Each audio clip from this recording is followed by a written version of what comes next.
Bismillahirrahmanirrahim. Assalamualaikum warahmatullahi wabarakatuh.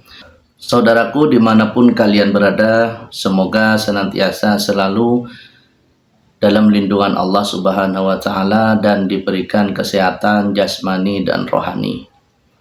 Lama kita tidak berjumpa, lama saya tidak bikin konten karena semenjak saya menangani pasien mulai dari luar kota sampai sepulangnya dari sana, kebetulan saya banyak menangani pasien.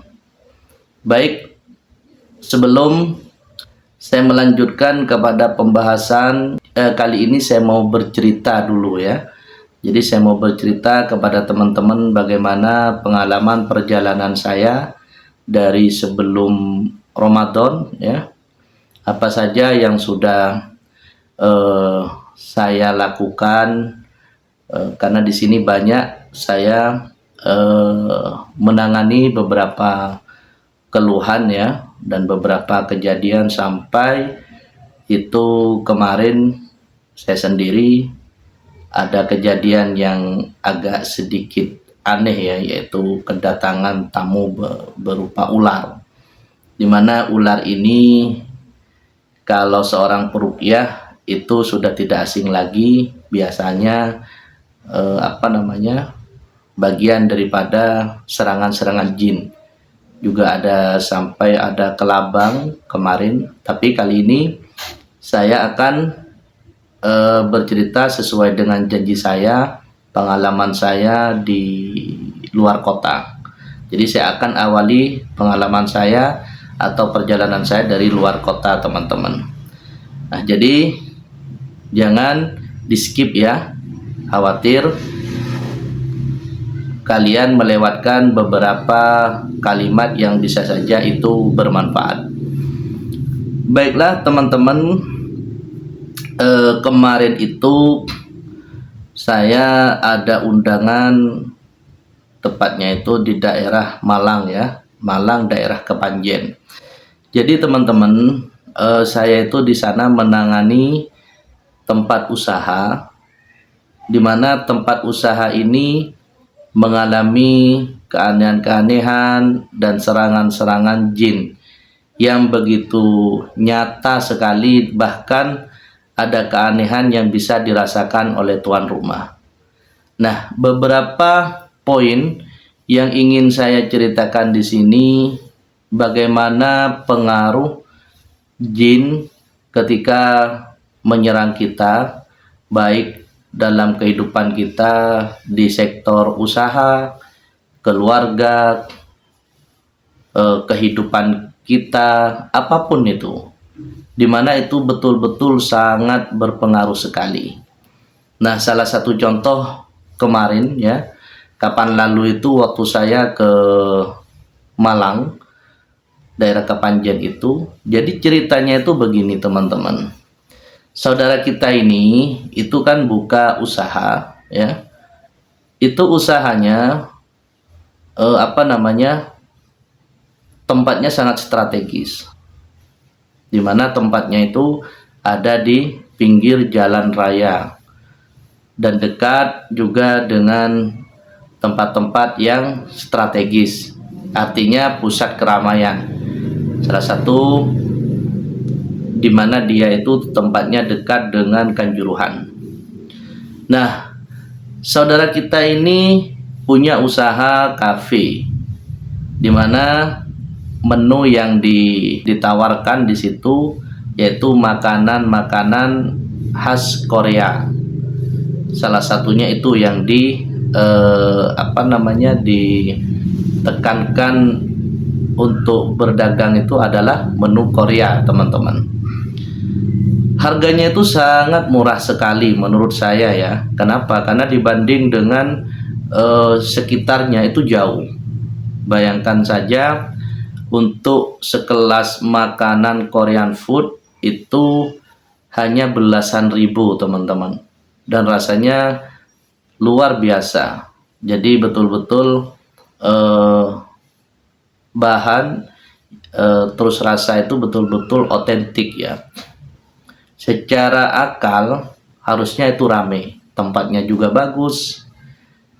Tapi apa yang terjadi, puncaknya itu selama buka start dari sore sampai malam, satu orang pun itu tidak ada yang beli. Bayangkan logikanya, orang jualan apalagi di pinggir jalan, satu orang itu tetaplah ada yang beli, apalagi murah. Yang mahal aja, depannya aja itu jualan mebel ya, di situ ada mebel, itu masih laku. Bayangkan harganya yang jutaan itu laku, tiap hari ada yang beli. Nah ini yang cuman belasan ribu itu tidak ada yang beli sama sekali. Nah dari situlah akhirnya mengundang pertanyaan pada pemiliknya, ini ada apa? Dan sangat tidak wajar, bahkan ditambah dengan keanehan yaitu bau rokok. Nah, sebelumnya saya berpikir bahwasanya bau rokok itu adalah bau yang biasa harus kita cium. Karena saya sendiri ini teman-teman, walaupun saya meruqyah atau peruqyah, itu saya agak skeptis juga. Saya sering menyampaikan jangan dikit-dikit dihubungkan dengan jin. Jadi kalau kita ingin menghubungkan atau memvonis suatu masalah yang memang berhubungan dengan serangan jin, itu betul-betul ada diagnosa yang betul-betul ketat ya, atau jelas, dan kita betul-betul paham. Nah, dengan begitu baru kita nanti bisa memutuskan. Ketika sudah memenuhi ciri-ciri yang sangat tidak wajar, baru kita bisa mengasumsikan bahwasanya terindikasi serangan jin. Nah, terjadi kepada saudara kita ini, pemilik kafe ini, betul-betul ternyata mengalami kejadian aneh. Saya kira namanya bau rokok kan, orang jarak puluhan meter aja merokok, apalagi malam, itu bisa tercium ke kita. Nah ternyata anggapan saya itu salah. Maksud bau rokok di sini itu, ini rokok ini mengejar. Jadi dia ketika duduk di kafenya nungguin pelanggan, pengunjung, itu ada bau rokok. Wajar mungkin masih ya, bisa jadi itu ada orang di sebelah rumahnya atau di sebelah mana itu ada yang rokok. Nah, diperjelas lagi kanan ini ketika di dalam mobil. Jadi ketika dia walaupun di dalam mobil, bau rokok itu tetap masih mengikuti dia, seperti jarak dekat itu ditiupkan itu teman-teman. Seperti gitu. Nah, disitulah saya baru percaya, oh ya, ini memang sudah tidak wajar. Nah, terus itu sudah diruqyah. Jadi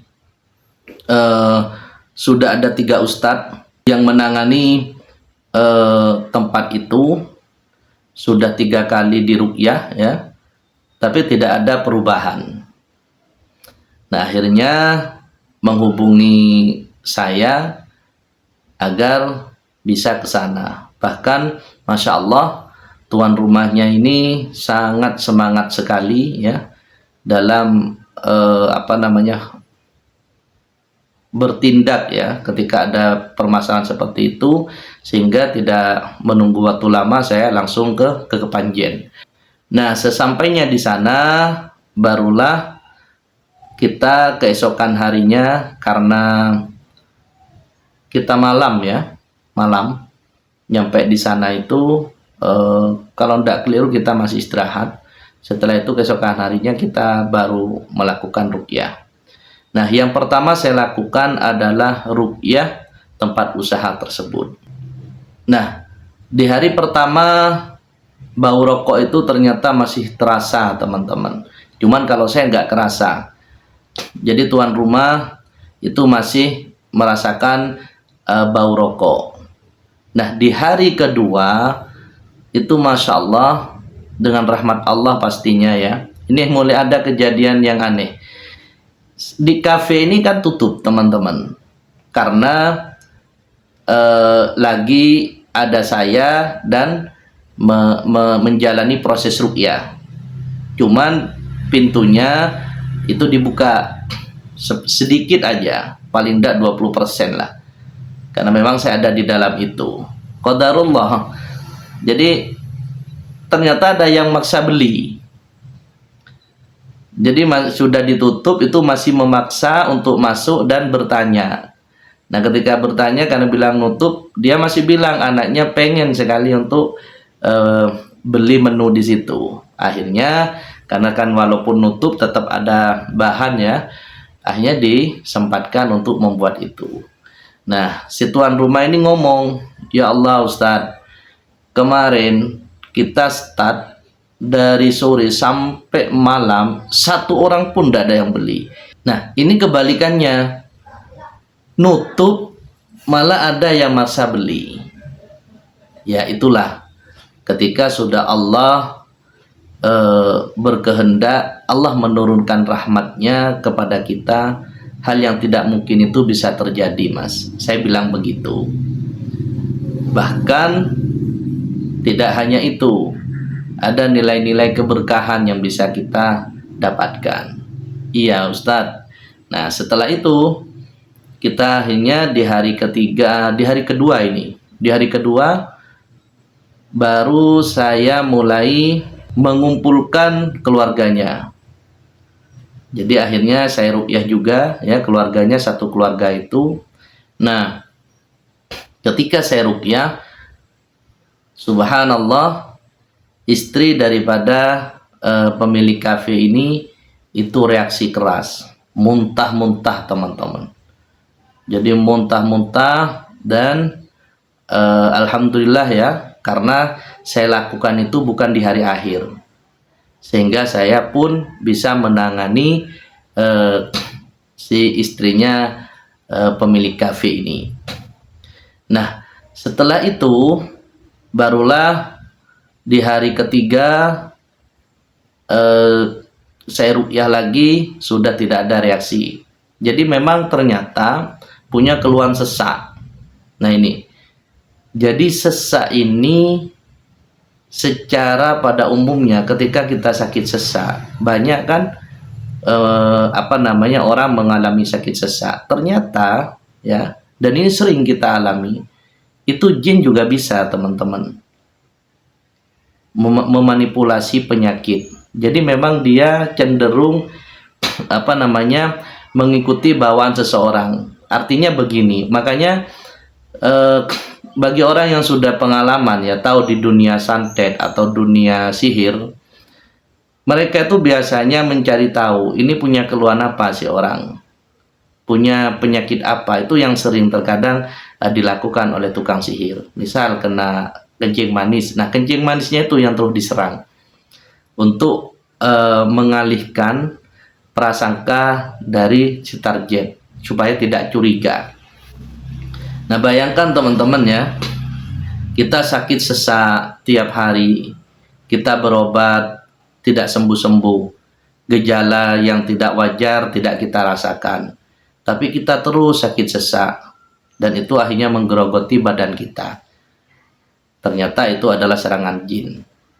Nah apa yang terjadi? Maka tidak heran di luaran banyak orang sampai akhirnya habis hartanya, bahkan harus lama di pembaringan karena penyakit itu tidak kunjung sembuh. Jadi masalah penyakit ini teman-teman bukan soal mati tidaknya orang, karena meninggal itu sebenarnya tidak terikat dengan apapun, karena kita sudah ditentukan. Betul, ada terkadang sebagian orang berpikiran begitu, padahal umat Islam harus meyakini seperti itu. Mati itu kalau sudah waktunya tidak kenal sebab dan musababnya, karena itu sudah ditentukan. Cuman yang harus kita pahami prosesnya. Saya sering mengatakan pada pasien, kalau kita misal masih 10 tahun lagi mau meninggal, ketentuan Allah masih 10 tahun lagi, nah kita mau sakit apapun maka tidak akan mati. Itu keyakinan kita. Tetapi dalam 10 tahun ini bisa jadi kita tidak bisa kemana-mana, artinya di pembaringan terus. Nah ini yang dilakukan mereka, dan ini yang sering kita alami teman-teman. Jadi banyak pasien kita itu bahkan bertahun-tahun mereka harus tidur terus di pembaringan karena sakit itu. Nah, inilah yang harus kita perjuangkan. Inilah yang bisa kita ikhtiarkan. Jadi mana mungkin mereka mau menghancurkan kehidupan kita, bahkan menghabiskan ekonomi kita, sedangkan kita berjuang mati-matian siang malam mencari itu. Ketika mereka itu menyerang kita, harus kita biarkan. Kan tidak mungkin. Nah, sedangkan yang terjadi di luaran, sebenarnya saudara-saudara kita yang mengalami itu bukan tidak mau menangani atau melawan, tapi terkadang mereka juga tidak tahu, tidak paham kalau itu adalah serangan non medis. Nah, inilah pentingnya kita peka kepada faktor lain, faktor X, bahwasanya mereka juga mengintai kita. Sama masalahnya, belum tentu penyebabnya adalah alamiah, karena mereka juga bisa memanipulasi teman-teman. Nah, itulah pelajaran yang bisa kita ambil. Contoh saudara kita ini yang di Malang. Nah, saya lanjutkan ceritanya. Masya Allah, qadarullah. Setelah saya itu selesai dan akhirnya saya pulang, apa yang terjadi? Kafe itu rame, teman-teman. Jadi bahkan sampai jam 11 malam pengunjung rame.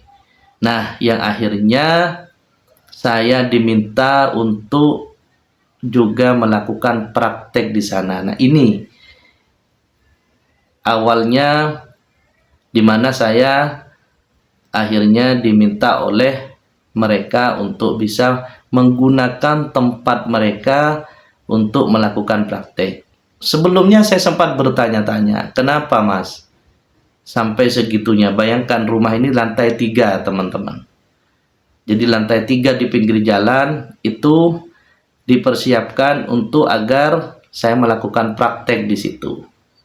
Jadi saya bertanya, kok sampai segitunya? Ternyata karena sebelumnya sudah mendatangkan ustadz, bahkan sampai 3 ustadz, yang menjadi di situ titik awal akhirnya memutuskan begitu. Si istri ini dianggap tidak mengalami masalah apa-apa. Kebetulan juga istrinya itu bahasanya si suami ini tidak pernah kosong. Jadi dengan tidak pernah kosong otomatis sehat kan dari non medis. Jadi di ruqyah pun tidak reaksi apa-apa. Dan qadarullah ketika di ruqyah oleh saya itu malah reaksi. Nah, itu yang akhirnya mereka membuat semangat juga untuk bisa menyebarkan ruqyah di sana, karena di Kepanjen masih dinilai sedikit gitu. Hal-hal seperti itu di lingkungannya itu masih dianggap asing. Jadi mereka beranggapan kesempatan untuk juga bisa berdakwah bagaimana meninggalkan praktek-praktek yang dilarang oleh agama, khususnya yang berbau kesyirikan. Nah, itulah teman-teman cerita saya di luar kota. Dan sebenarnya banyak cerita, bahkan saya menangani juga dari gagal ginjal yang itu juga kena sihir, bahkan juga ada yang lupus, itu ada indikasi serangan jin, banyak. Kemarin tuh juga ruqyah rumah, ada kejadian-kejadian aneh. Nah, cuman yang paling berkesan dalam beberapa waktu terakhir ini adalah saya waktu di Kepanjen. Oke, teman-teman ya, itulah cerita saya selama beberapa waktu ini. Kenapa saya tidak berbagi tutorial, karena memang waktu itu sudah nyambung. Nah, di tutorial berikutnya ini teman-teman saya akan membahas tentang urusan yang sering dialami oleh para remaja. Jadi terus ikuti ya channel ini agar kalian tidak ketinggalan informasi-informasi seputar dunia ruqyah syariah, dan semoga juga ini bisa bermanfaat buat kalian, dimana saya akan berbagi tentang masalah-masalah kecemasan, salah satunya dimana ini juga banyak dialami oleh para remaja. Terima kasih, mohon maaf. Assalamualaikum warahmatullahi wabarakatuh.